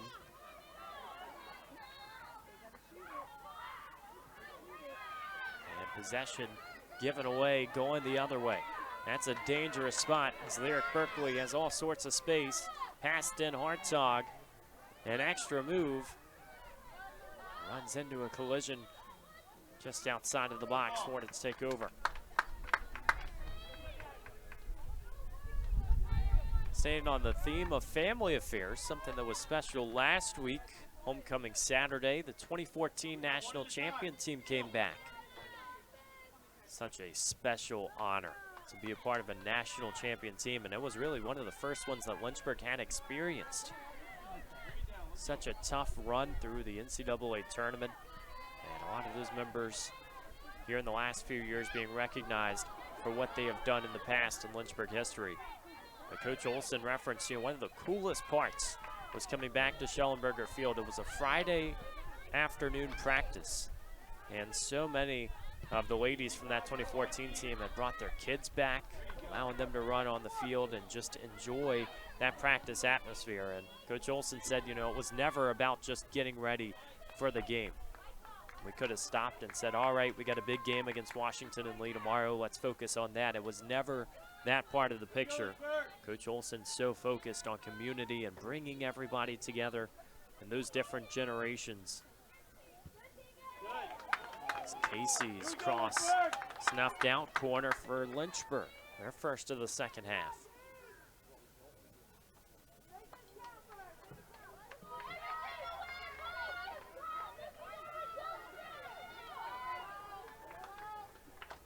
Under 24 minutes to play.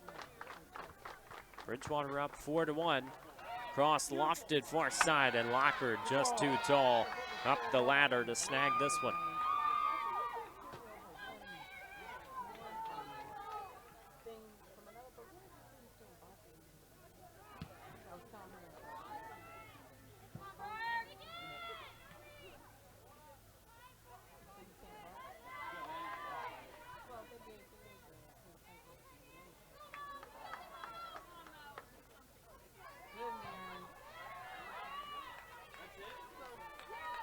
Patty Olson pressed back in the midfield.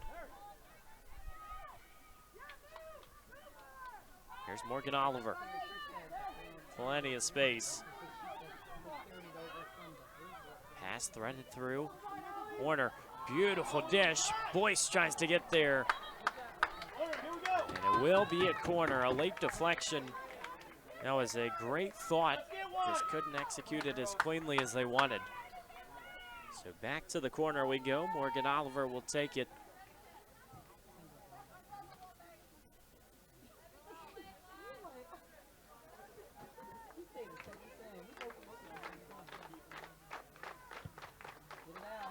This time closer to the ground, Lockard had all sorts of attention.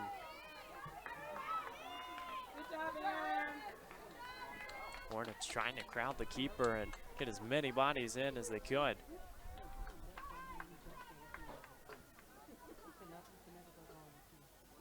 What a performance Lockard has put on. It goes back to that last game. We were talking about the Gettysburg affair where you do as much as you can to put your team in a big spot. Riley Asiello that game had 8 saves. Lockard up and down the season has found ways to show up and show out. 44 saves on the year, 3 clean sheets. Really impressive to have 2 underclassmen. They can both go out in a game like this that's important and get the victories. Bridgewater starting to play well ahead of the postseason. Looking to maintain this momentum. Back to the middle of the field, and Olsen's pass a little too soft. Lynchburg looks the other way. Madeline Boyce started the sprint, but not quick enough to catch up.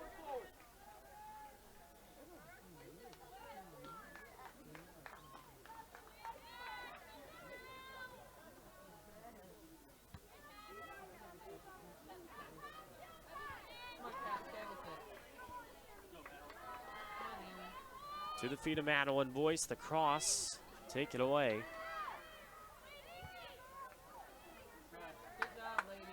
Lynchburg starting to earn more and more possession in that part of the field. The problem is they haven't been able to get it in the box as much as they would hope as coaching staff. When they look up and down the board and who's gonna finish, who's gonna contribute, so much of the conversation has lingered around that physicality aspect. Goes even to the headers on a corner.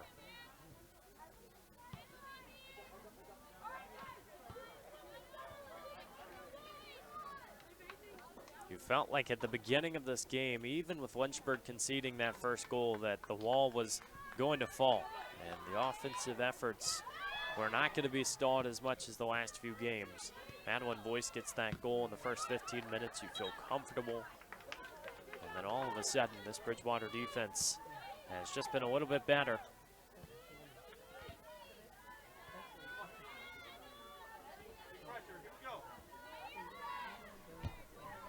Boyce wanted the opening. Lots of one-on-one battles. And Kendall Garza sneaks out of trouble. Now Goldberg playing back, has to be careful.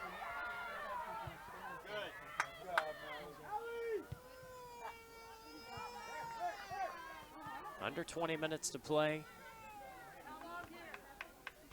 2 more games for Lynchburg in the regular season, and they're the only team playing on that Thursday ahead of the ODAC tournament. So you wonder if that's going to play to their advantage or to their detriment. Throw sneaks through. Garza was right there. Now Fulmer out to clear. Look at this move. Madeline Boyce right down the near touchline, tripped up. And that's going to be a yellow card. Frustration as Anna Beelan will be booked that time, and Boyce had all sorts of space if she got past.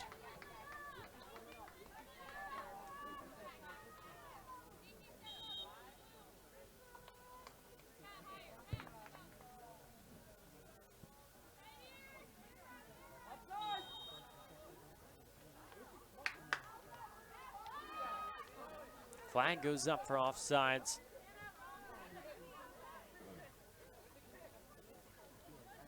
Bridgewater will have a set piece, up 3 goals, under 20 minutes to play. Everything going right on Senior Day Saturday.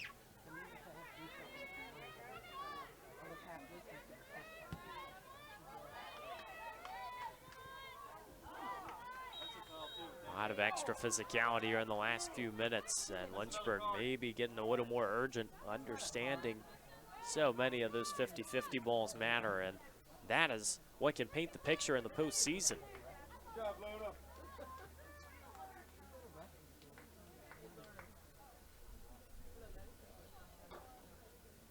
Luna Den Hartog was the first player to 1,000 minutes on the season for the Hornets. Out there for 90 almost every single game in conference play. This time Wampler was taken to the ground, near side.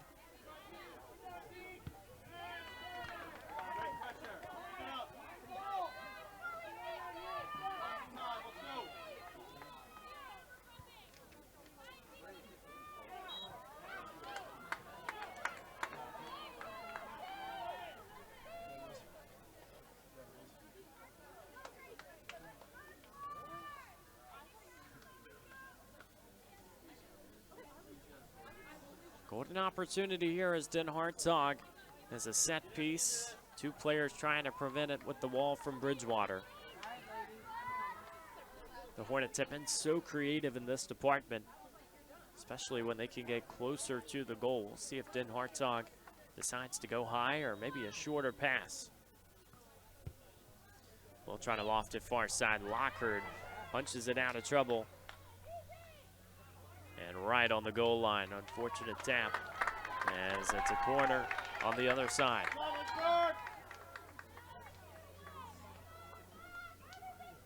Bridgewater was so close to getting the clearance they needed.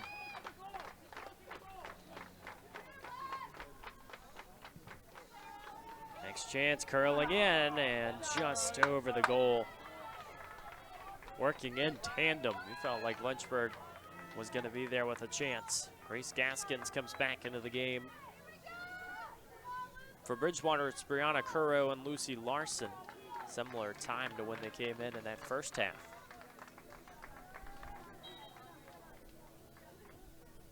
So many of the names you'll hear for Lynchburg, this is the future. And in these next few seasons, you feel like this team is going to maintain so much of its identity. You only do lose 5 seniors, and while there's some important faces, you do feel like you've got a lot of your contributors on your defensive side. Zoe Villarreal, of course, graduating with Maddie Olson. You'll have 2 openings, but it's not going to be anywhere as close as last season's difficulty when you replace 3 defenders that have played with one another since their freshman season. Got to feel like this team understands what they're capable of, and the season is far from over. You've got a lot of time to just go ahead in this ODAC tournament and play with house money. Of course, if things trend in the right direction, as we're seeing on our screen right now, Lynchburg would ultimately be an underdog in that first round game. But they've got a lot of firepower, and you feel like they're going to get a rematch with a team they've played earlier in the year, maybe it didn't go their way. Bridgewater has been right there. This could be the matchup you see. Randolph-Macon currently occupying 4th place.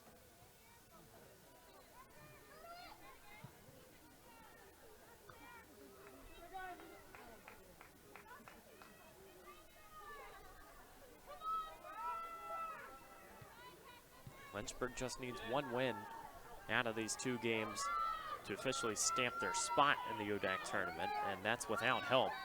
Got to feel like their chances are going to be high against a Hollins team that has struggled early in the year, sitting in 12th place in the ODAC. That'll be on Thursday.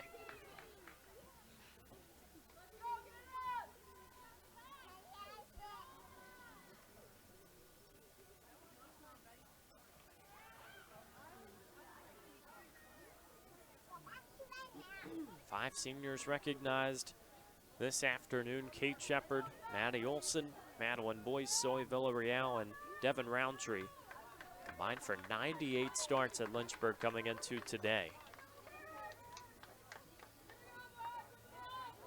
Just think about some of the main pieces of that starting lineup this year. Of course, Kate Shepard came in having only earned 5 starts last year.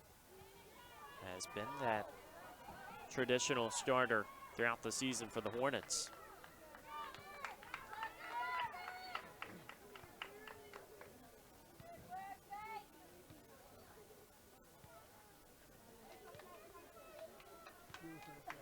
More substitutes getting warmed up for Lynchburg. Lyric Berkeley left the game for Bridgewater. You gotta feel like her day is over if the scoreline rests at 4-1.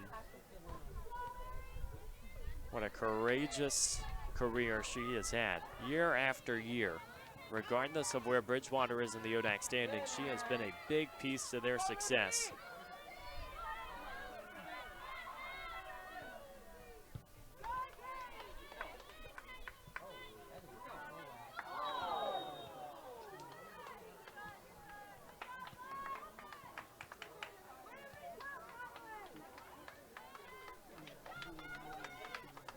This game, the only one on Schellenberger Field today.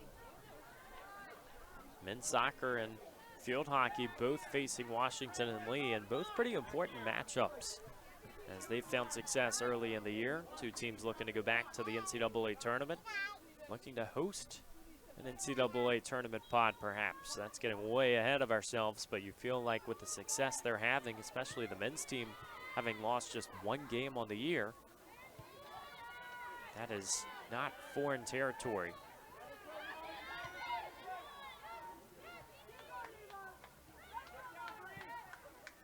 That men's soccer game in particular against the Generals, that's the top 2 ODAC teams going at it.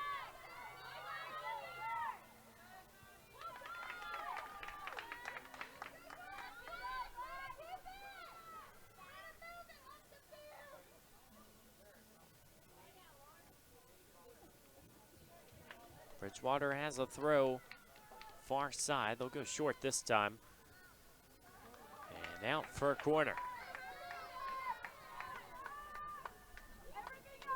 Today, Lynchburg's 3rd home Saturday game. For most of the year, it felt like those home games were weeknights. The Code Red affair against Shenandoah on a Tuesday. And it was just road trip after road trip for the weekend. So it's nice that the travel has stalled a little bit. The only trip left is to Hollins and Roanoke. And then you got the ODAC tournament. Corner, curl again. That's an impressive effort. Shepard had to go right downstairs, and sometimes off of those deflections from a corner, it's tricky to even tell who's getting the header.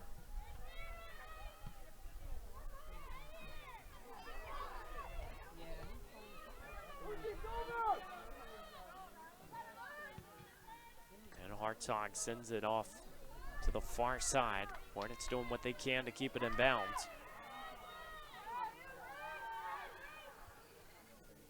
Eagles fighting forward. Another corner. That advantage becoming a little more evident throughout this game.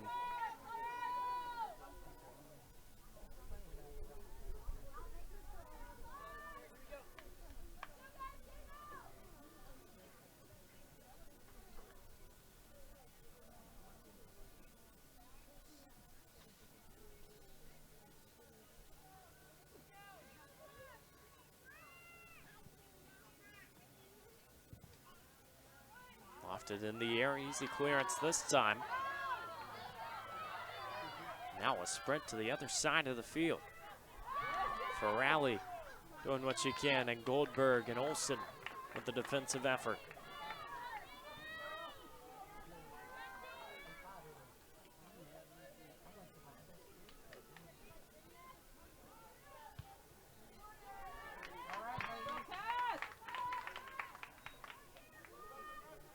Hard to really tell how you feel about this one as a Lynchburg fan, trying to dissect it as we get set for the next few games. Overall, if the score is 4-1, you know this Bridgewater team came in with a lot of grit. Their attack has shown up in a big way. You see it with just the amount of pressure that they exert throughout the game. It doesn't feel like Lynchburg has been able to get comfortable. So you see even the counter opportunities quickly sniffed out. And a trio of substitutions, Lauren Order and Katie Paulette. Taylor Burton makes her first appearance of the game as well. Sophomore from New York, and 7 appearances in her freshman year. Ella Fulmer, Morgan Oliver, and Ava Olsen all to the sideline.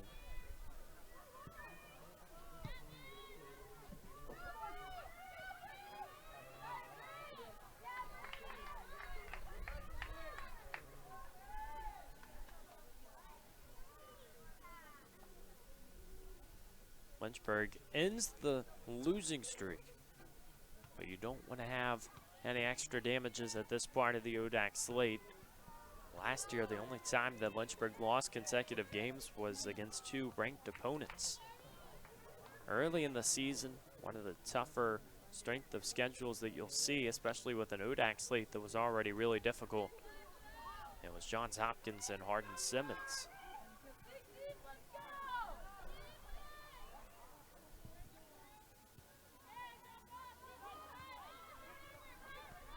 At the time, those 2 teams were ranked 18th and 17th in Division III.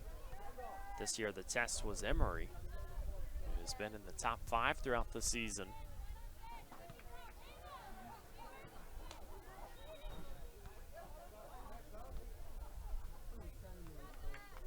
Special moment now for Lynchburg as Devin Roundtree goes onto the field, and we mentioned it's senior day, celebrating so many of the faces that have contributed to the program. Well, Roundtree throughout her career has struggled with injuries and battled through it, as this shot goes wide of the frame. Lockard had a diving effort anyways.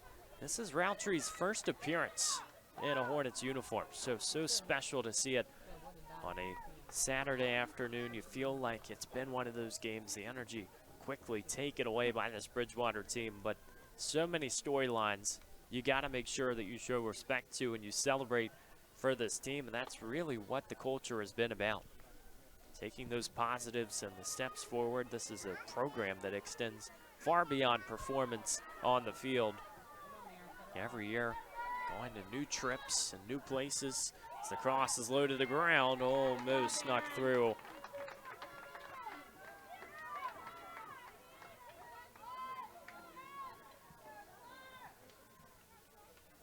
Got to feel like for Roundtree as well, after such a long wait, it has to feel special just to have that moment. Pass out wide to Rogstad. Now cross into the other way, just beyond the reach of Paulette. Now the Eagles have some space. Trying to head the other way, and Luna Den Hartog there with extra space. Paulette. One-on-one back to the middle of the field. Not enough contact to warrant a call, but here's Wampler. Maybe an opening. Down to Roundtree. All the way to the goal line. Here's the cross right into the gloves of Lockard. But materializing a little bit better here in this near side. 5 minutes to play.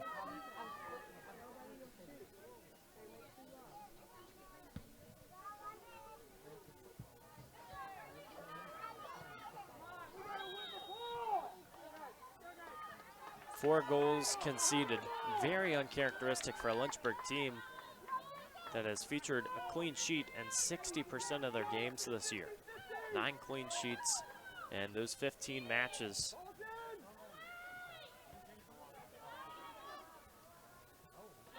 There's a chance. Roundtree gets the shot, and Lockhart right there. Lynchburg bench wanted it.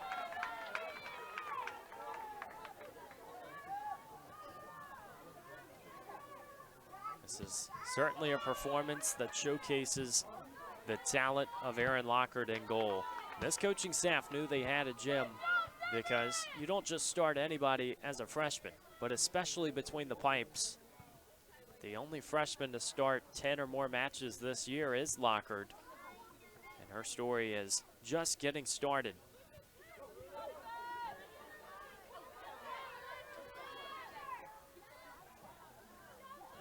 Freshman from Vienna, Virginia. This is start number 13. I mentioned Jen started a match in 2 weeks. It was against Guilford. It was a 5-0 victory.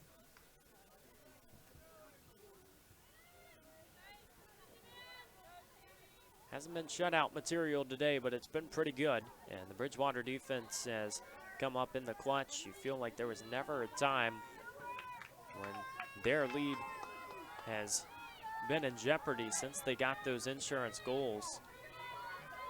It was 2-1 at halftime. The Eagles quickly responded with 2 more to begin the half. Very quick succession, and that was ultimately all she wrote, if that's how the scoreline stays through the final few minutes. Lynchburg will have to go back to the blueprint and once again find a new addition as they get set for the last few games of the season.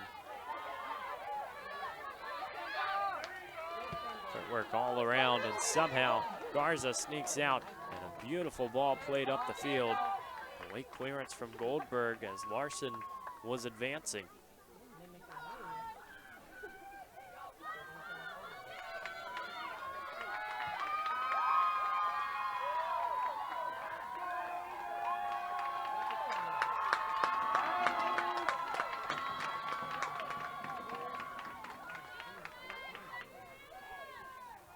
Eagles will move towards the corner. Here's Beelan. Right back at it, but over the line. That wasn't out. Offside,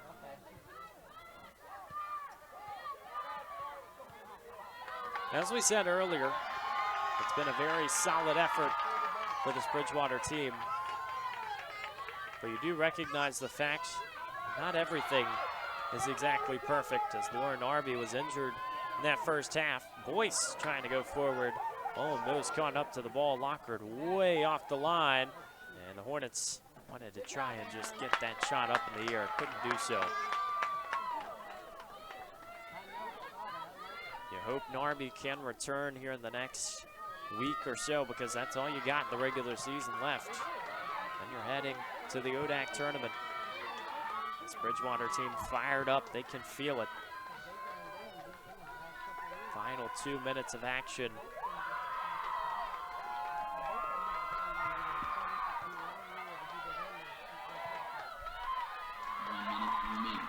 In a game like this, when you gotta bring the fight on the road, it almost feels like you can't celebrate until the final seconds. No lead is safe, but the Eagles have finally found it. A big-time win here in the Hill City, as they will advance to a 6-3 conference record. Lynchburg gonna stay put at 4-4-1. Just one more conference game left for the Hornets. Hollins on Thursday.